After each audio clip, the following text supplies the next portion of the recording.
And welcome to Zoom. We're here to talk about the evolution of food today. I have some really special guests on with me today, some colleagues of mine in Furium Superfoods who just have amazing minds. I've had such a great time just always listening to everything that they have to say. I've learned so much, and this conversation is going to go deep. So get your notebook, get your paper, get your pencil, and take some notes. And certainly, if you have questions, you can reach out to us afterwards when we're done. So yeah, we're just going to dive right in. We're here to talk about how our connection with food has evolved over the course of the last, well, really several thousand years, if you think about it. But over the course of the last couple hundred years, we've really seen a lot of changes in the way that we consume foods, the way that foods arrive to our availability in the grocery stores. It used to be really different. And so, how has that affected us? Are our bodies equipped and evolved to handle these changes? And what are some of the issues that we see coming up with our bodies around these changes? And we've found a solution using beyond organic superfood nutrition, roots, herbs, produce, protein, aminos to build protein through vegan aminos. And we've had some really amazing results individually and collectively as a community. I mean, everybody that comes in to our community, we're really big on story sharing. And we get to hear stories all the time about people coming in and embracing this change in their lifestyle to go more plant-based or completely plant-based, and the kinds of changes that that makes in their life.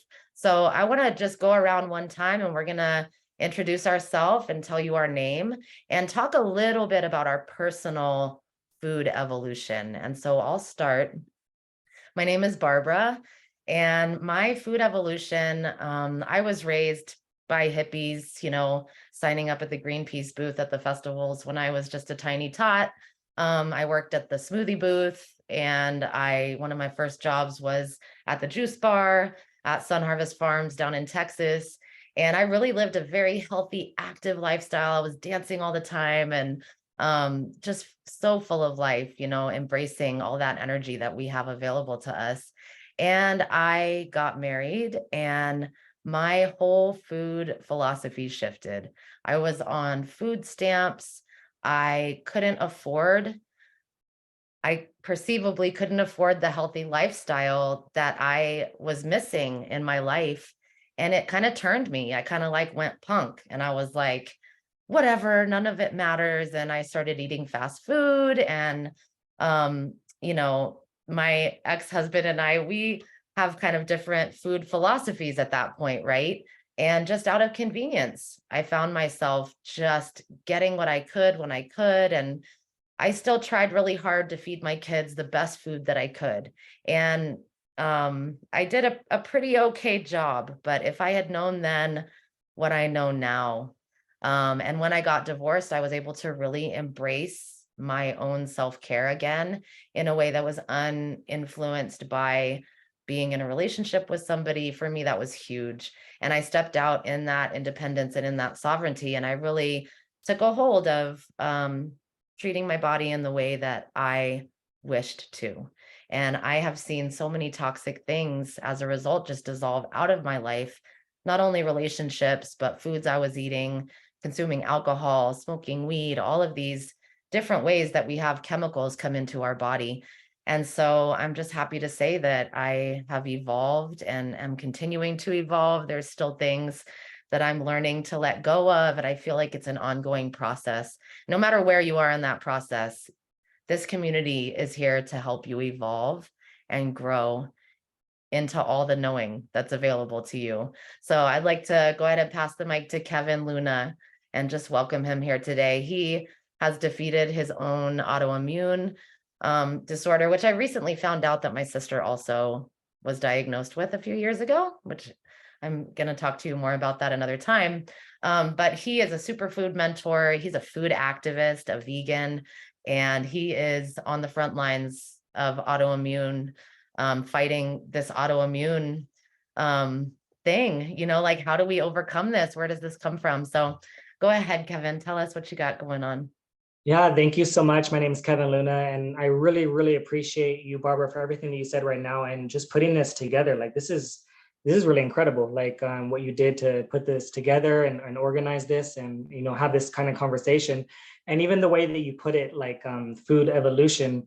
I really like that. Like that's really kind of explains what happened. I mean, what a lot of us gone through and what I went through is really essentially it is really a food evolution, and it continues to evolve, and I look at it like that, and I'm grateful for that too. Like I'm not like I'm stuck here and this is the only way. I'm like I'm open, I'm open to get a little bit better, if it's something that comes along a little bit better, like that's pretty cool. And so, but I started out opposite as you.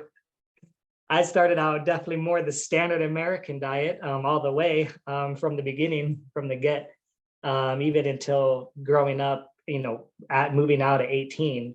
I was eating fast food right from then, like it was convenience right out the gate, moving out, first time living on my own. And I developed, because of that, I think, mostly eating kind of like that in restaurants, and definitely not eating so healthy and as convenient as it can get, and just only focusing on taste. um, Essentially, I developed an autoimmune disease, like you mentioned, and maybe gratefully it was early, because I was able to change early. I know some people develop something late and then they want to change late, so because I was so terrible with my eating habits, I, developed that relatively early at 25. I was diagnosed with an autoimmune disease, and it's called ankylosing spondylitis. And essentially, it's like if you look up that one, or autoimmune diseases, and you look up how painful it is, it's near the top of the list of on the pain scale. It's higher than fibromyalgia for anyone that's familiar with that one, and the pain that people go through on that. And it's like just below childbirth, on the pain level. And so it's a pretty intense one. And essentially your spine will start to fuse together over time if untreated, and just massive inflammation, from through the spine and everything connected to the spine, which is a lot of your body. It's a lot.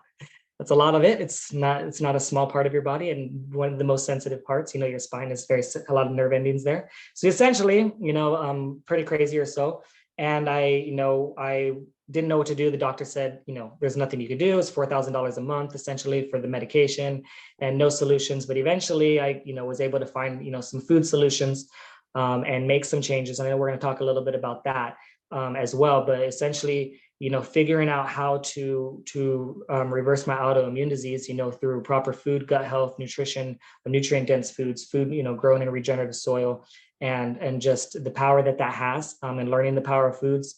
And so when I was able to, finally do that, and reverse the symptoms and reverse the pain, I was waking up in the middle of the night, like at 3 a.m. every single night, feeling like I got hit by a car, like a new car accident every single night, is what the pain was like.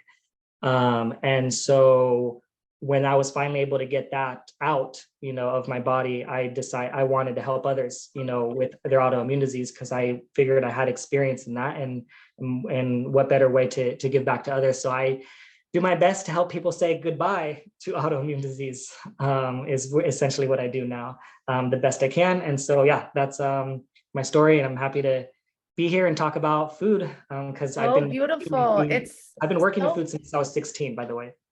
So ah, so beautiful. It's just that's what I love is when somebody really finds some healing like that, when they turn around and they give that back, when they turn around and they use that momentum that they have within themselves to give back to others. Almost everybody, everybody that on this call right now is doing that.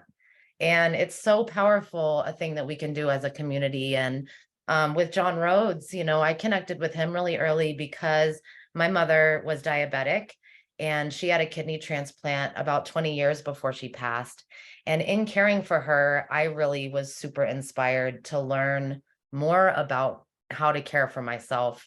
And it took some years to kind of push through that. But watching John and his just the short bit of evolution that I saw, I know he did a lot of work previous that I really think came from really like the power of his soul and his spirit. He's really a spiritual um guide. I mean, the things that he says and the way that he is able to frame things is just really touching and really like helped guide me forward in further through my own healing. So I'm going to pass the mic to John and let him tell you a little bit about his journey. Hey, thanks, Barbara. It's really great to be here with you and Kevin. Great to hear your story. I was thinking about this call beforehand, and the wide variety of experiences that we can all have with the current environment going on, and in relating to the foods that we eat and the state of our well-being, our health. And one of the things that I feel very grateful that I haven't had to deal with is the massive challenge that Kevin overcame, which is intense pain on a chronic level. But I do just want to, from my story, it is all about this chronic situation that we're kind of working with. And for me, that sort of chronic challenge was around energy.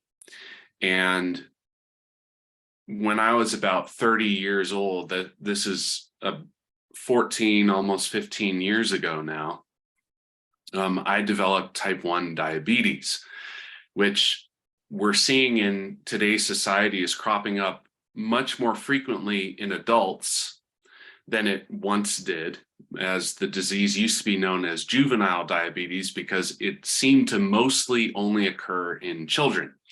Now, type 1 is only about somewhere between 5 and 10% of all diabetics, usually on the smaller side is how that looks.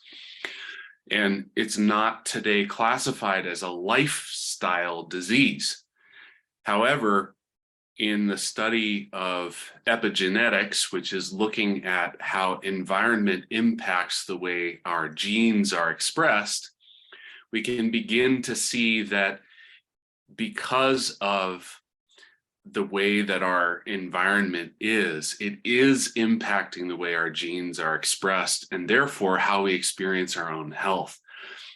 And this is one of the, this is an opinion, but for me, this is the way that this disease isn't present in somebody's life for 30 years like mine, and experiencing my life pretty much like I can eat anything and do anything. And sure, I might suffer some short-term consequences health-wise, like I might feel not great after having poor diet for too long or whatever it is, and have it eventually shift into this chronic debilitating disease that can be very bad in the long term. So in terms of how I've kind of found my way into this community is I had always been aware of the impact of food on well-being, and sort of the ideas that a lot of people from these different lifestyles, whether it's vegan lifestyle, vegetarian lifestyle, superfoods lifestyle, whatever it is you want to look at, when it's focused on health, a lot of times people are going to make these claims like, oh, you can heal yourself if you do this or that. And so I went through a process of looking into a lot of these different ways, including veganism, vegetarianism, pescatarianism, the keto, back when I did that, it was Dr. Atkins. That's a long time ago, but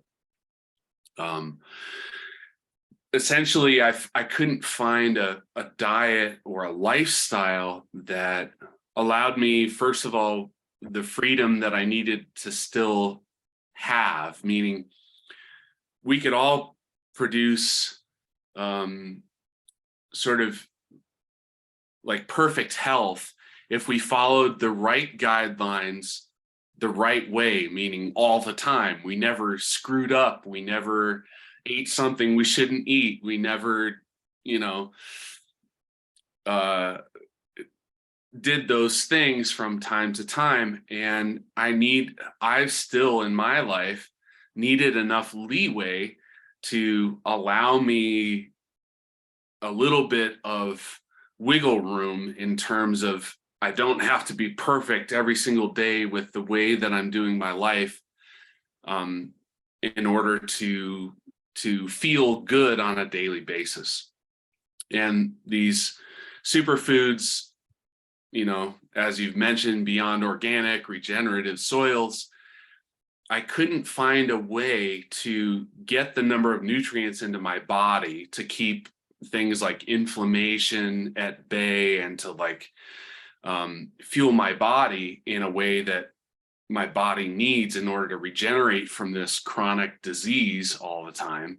I couldn't get enough of these nutrients into my body through the amount that I actually wanted to eat each and every day. Like I did one of those functional paleo programs where you're just kind of stuffing yourself with these vitamins and minerals and like eating really pared down non-seasoned food, and it's just vegetables and you know, like animal proteins and stuff. And I was just sick of eating all the time, and it was awful. Dan actually just asked me what my A1C is. A1C is the glucose test for diabetics. It measures about a 90-day period of the average percentage of glucose that sticks to your red blood cells. And so everybody, whether you're diabetic or not, has glucose that sticks to your red blood cells. The key is that it's in this really small range. And that small range is 4.5 to 5.5%, which is considered healthy and non-diabetic. And once you get over 6.5%, you are considered diabetic. And a lot of the complications from diabetes begin to be observable once you're at 7.5%. And that includes things like retinopathy, which is degrading of your eyes and eyesight, neuropathy, the degrading of the nerves at the extremities. This is what ends up leading eventually to amputations and stuff like that, as well as a slew of other issues. My last test, I was at 6.5, I believe.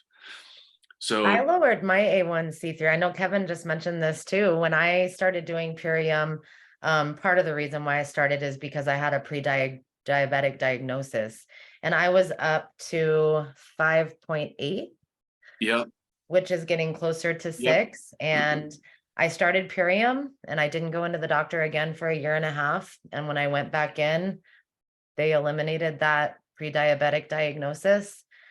And I am so thankful that I started doing that. But the epigenetic research that you were talking about, when my mother was being cared for at Vanderbilt University in Nashville, one of the reasons why she chose to move to Nashville is because the diabetic team there, or all the teams of doctors in the different areas that associate with diabetes, are really doing a lot of meaningful research there. And she told me about the tests where you can do a blood test to see if you're have the gene for diabetes. And she told me, Barb, you have to get the boys tested, because if you find out that they have the gene, there's all these things that they can do to avoid developing it. And so that's why I did Purium. And I kind of took a leap of faith because I never did the blood test, and I didn't have time to like figure out all this research, you know, well, what are the things I need to do and how do I do it? And, you know, I would have to like go to the doctor and do all these things that I just really didn't have the time or energy to do. But Purium was the answer for me. It sounds like maybe Kevin had a similar experience as well. And that's a really powerful thing to experience, but also I'm sure a really powerful thing for you to have the experience of being able to manage. I watched my mother drink diet sodas and take her insulin shots, and you know, all the fake sugars. And I mean, she just struggled with it her whole life, and she still wanted to drink wine, and she still wanted to, you know, eat the things. And like when she would have a blood sugar reaction, or, you know, or she had low blood sugar, she would eat like a Reese's peanut butter cup to balance her sugar. And I just can see now like how that just continued to degrade those systems and really was not supporting her. It maybe was like an immediate fix, but it was not giving her really what she needed. So just like another of the million reasons why I'm so thankful to have found this superfood company and what we have going on. But I want to get a little bit back into the evolution of food, because one of the things I want to talk about is food philosophy. I was reading, I think it was Thich Nhat Hanh, and he was talking about the reason why these monks have gone vegan and plant-based. And I was expecting it to be like a whole thing where he's like really talking about the actual food aspect, but he was talking about the spiritual aspect of how if we support big ag and we support like these big farming industries, what they're doing not only to the animals, but to the earth is something that you also better be ready to stand behind on a spiritual level. You're contributing to the degradation of the earth, and you're contributing to the degradation of the animal life on earth as a result. And for me, this is something that I'm really taking on myself right now. I still eat meat. I eat grass-fed meat. I've been eating less and less and less and less of it because I see, like, through people like Kevin and Kimberly, that they're able to fully embrace this plant-based lifestyle. Or like my friend Gina has like a really awesome situation because her husband is actually a hunter, and he actually goes out and he has a connection, this relationship with the energies of those animals. I think when we remove the experience of hunting and gathering from the experience of food consumption, something is lost there. There's a real experience that's lost that fulfills that kind of karmic cycle that we have with the earth. If I walk outside and I'm picking berries from a plant, I better make sure I don't pick too many. You know, if I'm really living off of the earth, there's still people that live as hunters and gatherers today. There's some tribes in Australia, the Aboriginal tribes. In Tanzania, there's tribes that are still living directly off of the foods that they have available to them. And food philosophy, you know, what is your food philosophy? And how are you embracing foods in your life? Because it's not just something that we buy at the store. It's not just something that we get to eat because it tastes good. And I think that mentality is kind of like the root of like this dimming down that we have of our spiritual connection to food. So I'm curious like about you guys' food philosophy and how that aspect, that soul connection to consumption resonates with you, Kevin. Yeah, first of all, I want to say that was really, really well said. I've heard a lot of people explain like, food and how people eat and, spirituality and karmic effects. They even just wrote in the comments, like karmic impacts, like just that explanation of that was really, really well done. And I think I didn't learn that first for me personally. I think I learned that later, that was potentially a result of my food, that I was eating. And so for me, like, I mean, I've even heard, the terms, vegan, vegetarian, fruitarian, whatever terms, you want to, throw out there, how people eat and stuff like that. And essentially, every one of those does mean maybe something different, to each person, or maybe there is an actual definition, that it might confuse some people they might not know of and stuff like that. But essentially, like my food philosophy and the way that I look at it, and it was really simple from the beginning, and I just had to just get better at it. Like it made sense the first time I heard it. I just, like we're all human, like John, like, so they're human, I like, maybe some sweets here and there, so, some snacks or whatever, kind of stuff like that. But essentially, what I believe is just eat real food.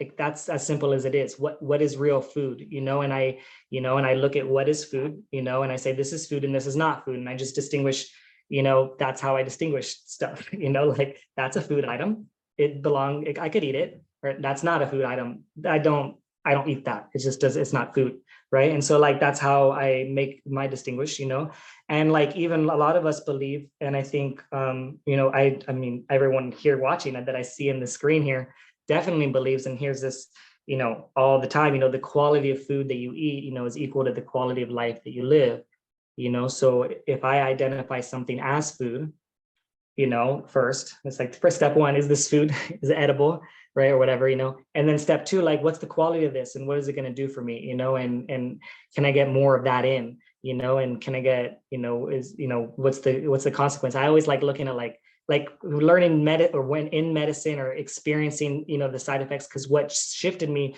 from my autoimmune disease is I did the medication, I took the medication, I had the gene.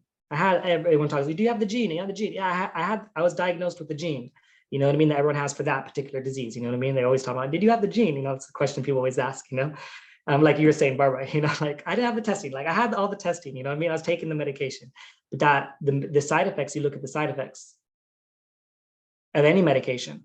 I mean, I can, the list of that one is huge, but think of anyone, and that's what I look at too. What's the side effect of this food to my body? There are side effects of some foods, like if I'm eating some spirulina or chlorella, what are the side effects of that? Is it high? Is it minimal? Is it, what is it, or if I'm eating, some dairy, what are the side effects of that? So I can distinguish, that sort of stuff, right? So for me to choose a food item in my lifestyle is like, it's just not food. So like veganism or whatever, right? Like to me, I don't look at animals as food anymore, so it's not, I don't even it's not even a question, or I walk by it and I'm like, that's just the non-food section. I'm going to go to the food section, or whatever, there's just that my mind process it like literally like that. But it wasn't always like that. Like I thought that was food. I used to think food was food. It was a process. It's a food evolution. Like I personally, I don't recommend this for anyone or everyone, but I personally went inside the farms myself and saw myself and watched how do they dismember them myself. And I said, do I agree with this? What does my body tell me? It was the worst experience of my entire life. It was the most traumatic thing. I had to recover for a long time. It was, even people that work in those facilities, they develop post-traumatic stress. You look at the studies on them and the families, that they live in, they have more domestic abuse, more violence, more killing, higher murder rates, higher, higher suicide. And I mean, if I was doing that all day long, I can see why. The person I was going to interview, someone that was with me, he was with me, and he was the one that had set it up. I was in another country. It's illegal, by the way. That's another thing about the food system. It's illegal in the U.S. to even record what happens inside a slaughterhouse or a farm. What does that tell you? Is that if it's illegal to record your food, is that food? I don't know. You know what I mean? That's just. I used to drive by because I grew up in Texas, and in Texas, there's these huge, like gigantic cow. I mean, they probably have like 100,000 to 150,000 cows.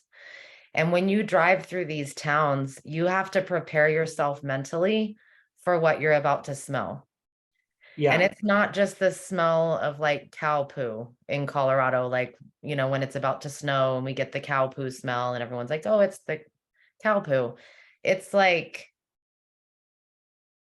Death Valley. It just feels like you're just driving through. And I remember as a kid, I was actually vegetarian for a period of time because I did not want to eat animals anymore. But that's a whole other topic. But I think our food philosophies change as we evolve as people. And when you're consuming foods that enable your evolution by freeing up and blocking up your mental path, your hormonal pathways and your mental pathways, another thing that I myself have dealt with was helping myself out of addiction. And it's still something now that I'm dealing with the foods that I eat, the addictions that I have to the foods that I eat, that I now know are controlled by these long-term messaging systems in our body through our adrenal systems. And I've experienced adrenal fatigue. And I now have like a whole list of things that we offer that I'm going to try and invite into my life. But I found a treatment center that actually is using nutrition. It's like a full list of all the things that we offer to treat people coming out of that. And when you have a food and you can feel good about the way that that food is harvested, the way it's grown, the way it's harvested, the way that it's packaged, the way that it's delivered, the way that the community is together. This is, guys, when people used to gather around food, they would go hunt and gather. People still do this in parts of the world, gather together as like a community of people living together to enjoy the fruits of their labor.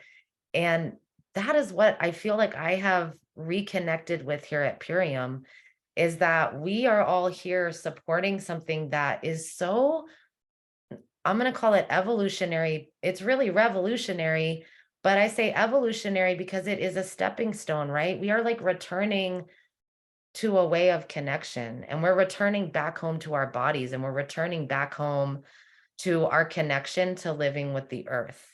And I know that this vibration sits deep with John as well. And I'm an astrologer personally. I really love to study the movement of the sky, not in like in a way of like trying to tell the future or anything like that, but more like looking at the cycle of the seasons.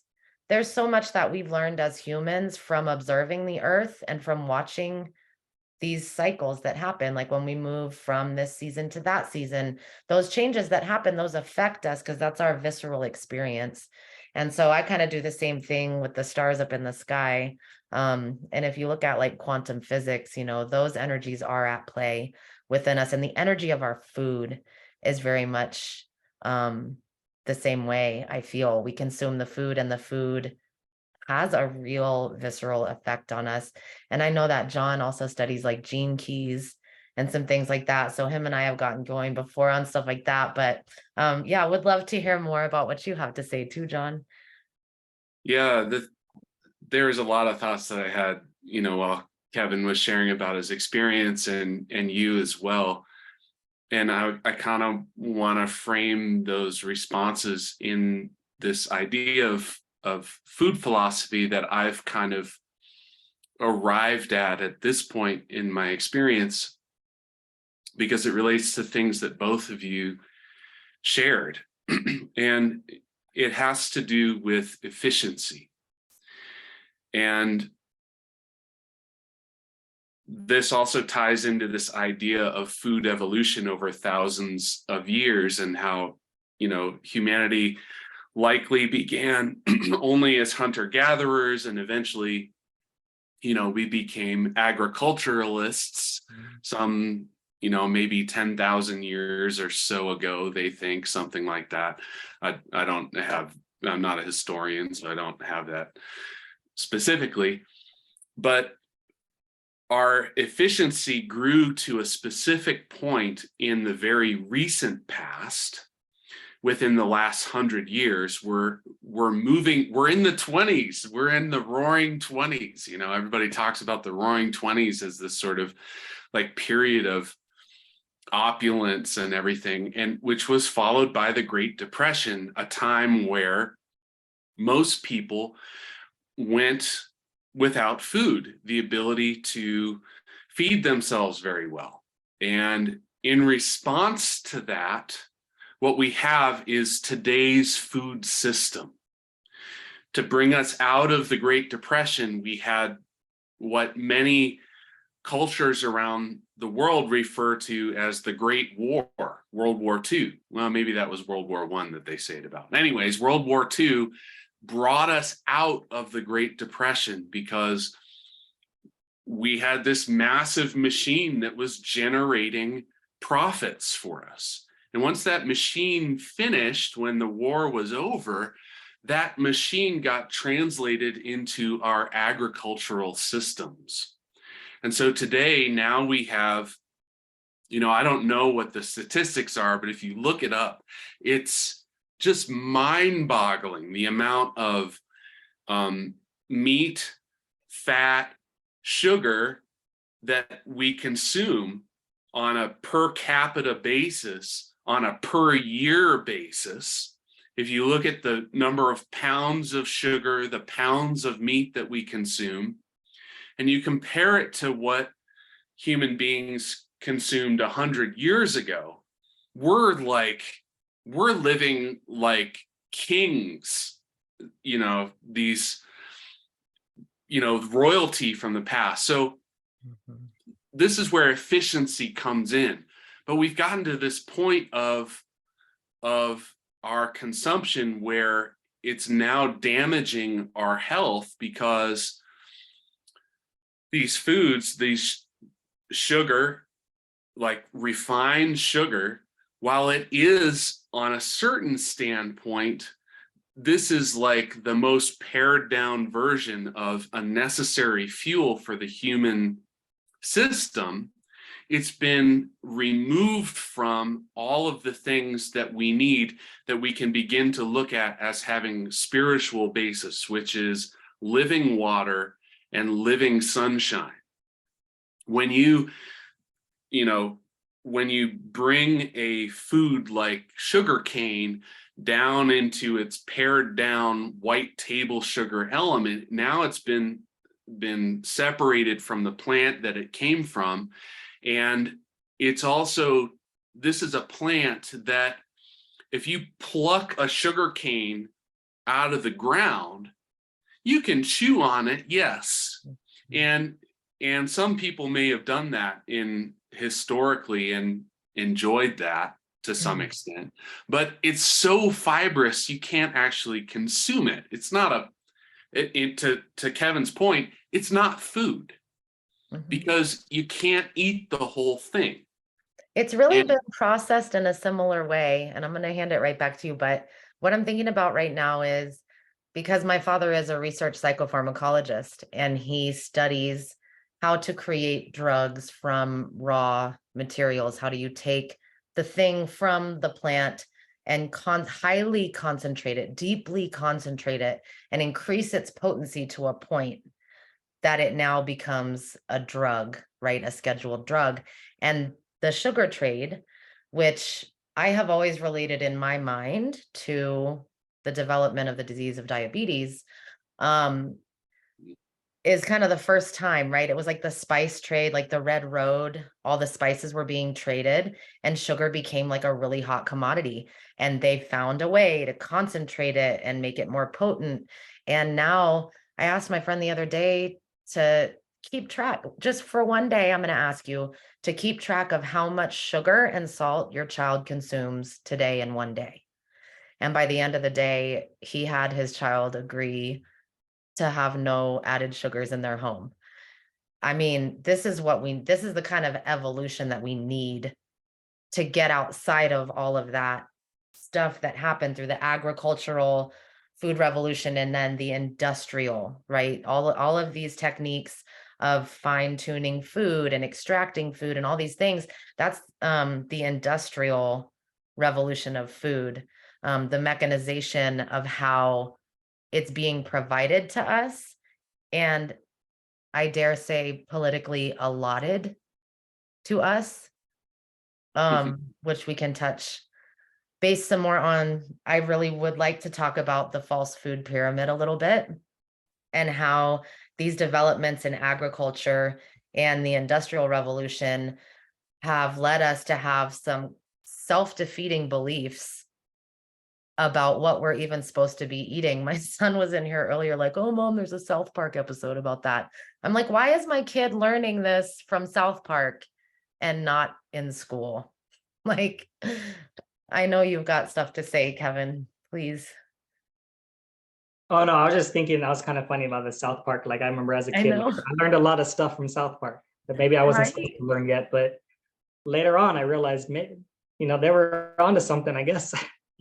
Right, some of the stuff, right? But anyways, yeah, I mean, to answer your question about the the food pyramid and FDA and that sort of stuff, about like kind of like what I see there and kind of my general experience in there is that a lot of the food pyramid stuff, I think, has been some of it I know in the past has been created by some nutritionists and some dietitians and coming up with ways to make it balanced and stuff like that. So sometimes I hear people say it's like it's all industry, you know what I mean, or it's all industry funded, and not necessarily. Like there was some some thought into it, you know what I mean, essentially from their knowledge standpoint that they have. Yeah, it's just like old science. It's yeah, like some of it, yeah, it's like some outdated kind of stuff, but like they're pulling from somewhere, and then there is some industry influence as well, where they're like, we got to get this food in, this is our business, you know what I mean, it's big business, this has to be in there, somewhere, and I even know like Canada, for example, it was a huge uproar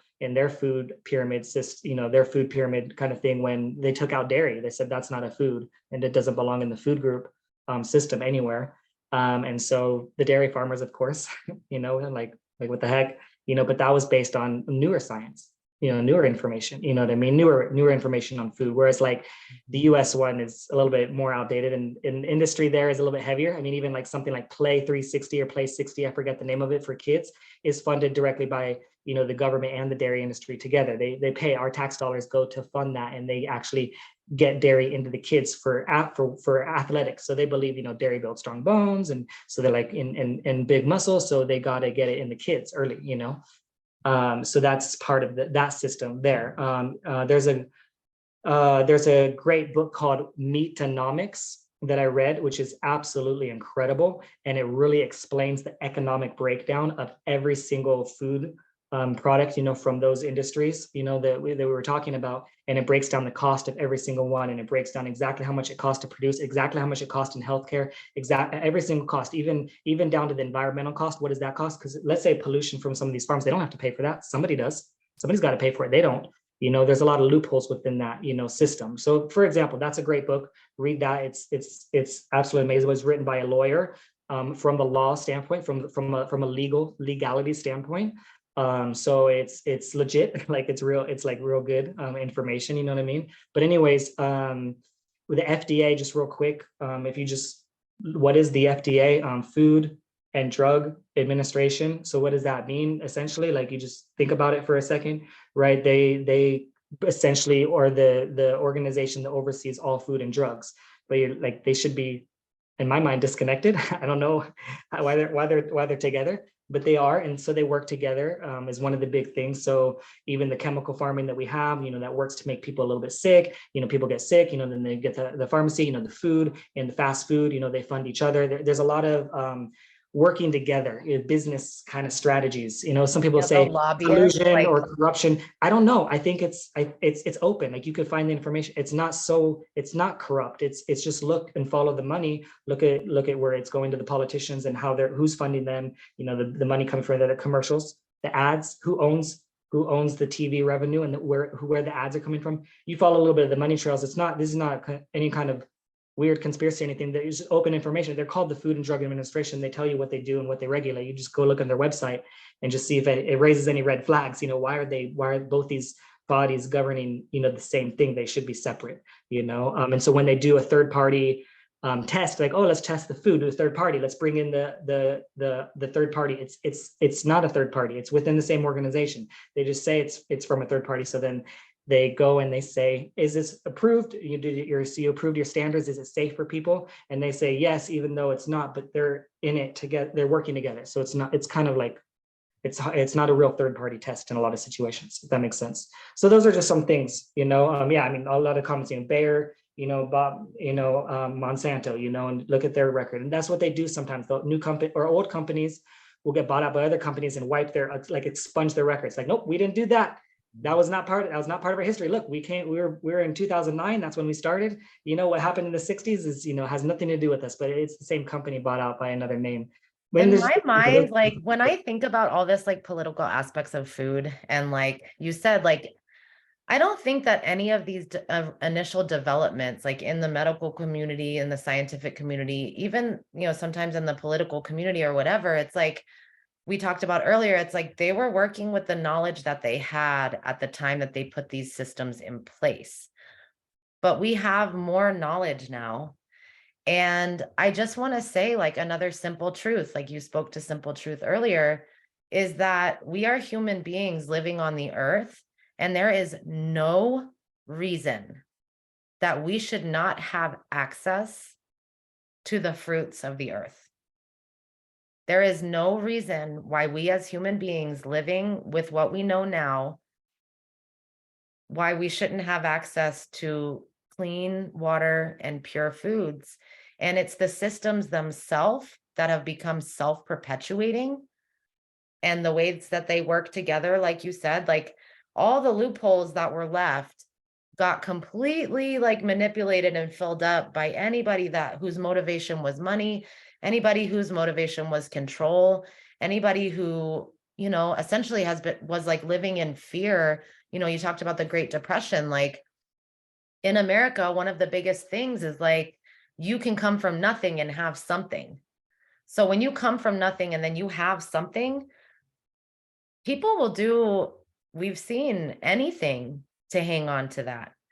And what I love to do is to vote with my dollar, to vote with my soul, to vote with my spirit, and to support companies and ways of life and invest myself time-wise into things that feel good and feel right by my moral compass and my knowing of what's possible here on this earth, which is that we can live in communion with the earth. We can regenerate the topsoil. Kimberly Sanders sent out a documentary called The Need to Grow. And I've watched it almost twice now because this guy developed a huge agricultural tool that uses algae. I don't know the exact science, but he's able to regenerate the soil while producing energy. It's mind-blowing, and sadly his first one that he built, it burnt down. But I mean, that guy, he just single-handedly regenerated all the topsoil in the world. And where's the support? Where's the awareness? Where's the media attention? Why are people not like shining flashlights all over this guy? I'm just like, we need spotlights on this stuff. And that's what I love about Purium too, is that we get out here and we talk about this stuff and we shine a light on this stuff that we could be talking about instead of, News 9 or whatever at 7. Like, this is the kind of stuff that I want to hear about on the news. This is the kind of shit that gives me some hope and gives me, I got kids here. Like, I'm bringing these kids up in this world, we still have life to live and they have their life to live and their kids to have. We have so much food to grow in this regenerated topsoil. And we're here for it. We're here fighting in the underground. Go ahead, John. I just want to, like hop in there because this question of like, this really is the question on a collective level as well as an individual level, which is, we have access, we have the capability, we have the resources, we have the tools that are needed to achieve optimal levels of well-being. And I say well-being rather than health, because well-being is not just about being in a state of lacking disease, but it's a state of like vibrancy in living. And we have so few obstacles to that. So why are these systems perpetuating themselves, and what is it that we can do about it? I remember about some 20 some odd years ago when I lived in New York City, there was one place where I could go to get organic produce. I had to go down to 58th Street to this little natural food store that had organic produce. And then about 5 years later, all of a sudden there was a Whole Foods in, like in one of the main squares of the city, and it was humongous. And we've seen Whole Foods grow everywhere. Here in Colorado, we've got natural grocers everywhere. All of the Krogers and the major supermarkets now, they all have, Walmart is the largest purveyor of organic foods anywhere. Now, when we look back 100 years ago, there was no such thing as non-organic foods. So the fact that we're labeling food as organic is a little bit ridiculous when we look at Kevin's point of what is food and what is not food. You look at an apple that's been sprayed with pesticides, we should look at that and say, that's not food. That's a chemically treated thing that is designed to kill life. That doesn't go inside my body. You don't eat things that kill life. You eat things that support life on at least a very minimal basic level.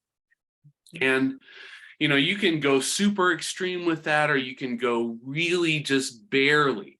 And the thing about that is okay, so we've got these massive systems, and what are these massive agricultural systems, the FDA, all of this. So what is the RDA anyways, the recommended daily allowances? Those are based on what is required to prevent you from dying, not what is required to give you optimal well-being. And that's where this evolution is coming in, and why these systems, the Monsantos and this huge, it's all part of the warring system from the past. So in order to make an impact on this, what happened with Whole Foods? Why does Amazon been purchased by Whole Foods? Because people spend their money at Whole Foods. And Whole Foods was bought out. My mom was friends with the people that That's what I'm started Whole saying. Foods, and it was bought out. And that's when a lot of the changes started to happen with Whole Foods. And that's what we see in all of our big markets, all of our industries. I worked in the glass pipe industry for a long time. And as soon as legalization hit, we had people coming to our booth where we had our glasswares and saying, we're going to be the Walmart of glass. Literally, these are the words that were pouring out of people's mouths. And we had just spent, you know, the last 10 years fighting for medicinal legalization for people that have cancer. And now it's going to be Walmart. And that's what we see happening in all these different industries, but we can do something about it. And if we're being poisoned with the pesticides and the herbicides and the glyphosate that are necessary, by the way, when they're growing GMO crops, you can't grow GMO crops without using these pesticides and herbicides. They're growing such massive amounts of foods that they have to use that and pick it before its ripeness in order for it to endure the long trip that it takes all the way to get to the store to sit on the shelf. So we have solutions because what we have at Purium gets picked and gets live dehydrated within a matter of hours and preserves all the enzymes at peak ripeness, by the way. So when your grandma ate a carrot when she was a child from the grocery store, she was getting enough nutrients in that carrot to constitute a snack. If you go buy a carrot in the grocery store now, because it's a GMO carrot and because it has the glyphosate in it, the bioavailability of those nutrients to you is far decreased.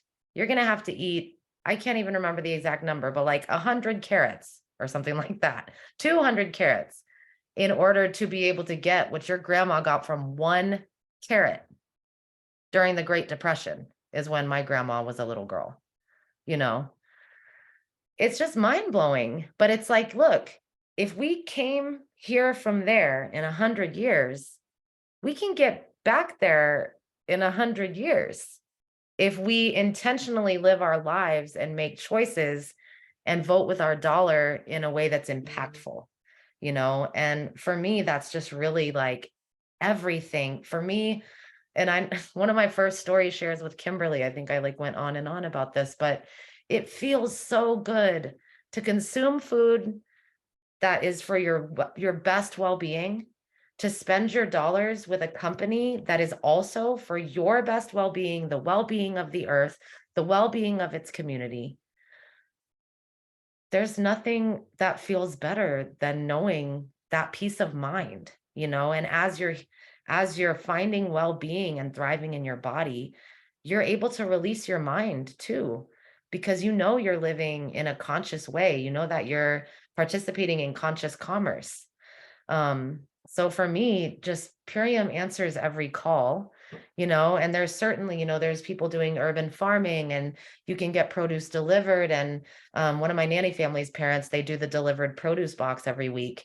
And I mean, it's like not fresh.